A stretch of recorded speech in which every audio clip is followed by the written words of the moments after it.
In this video, I'm going to demonstrate how to paint 4-color DPM Camouflage.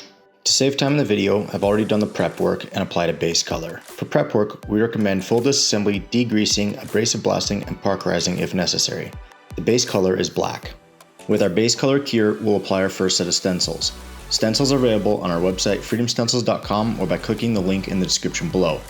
The first set of shapes we'll be using are from sheets 1 and 2.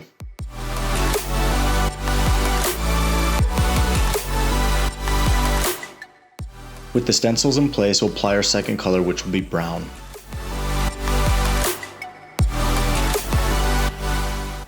With the brown cure, we'll apply our next set of stencils. These will be shapes from sheets 3 and 4 of the stencil pack. The next color is tan. Once the tan is cure, we'll apply our last set of stencils. The fourth color is green. Once the green is cure, we'll remove the stencils.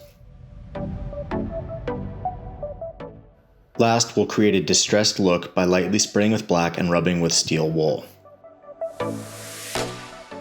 And that completes 4-color DPM Camouflage.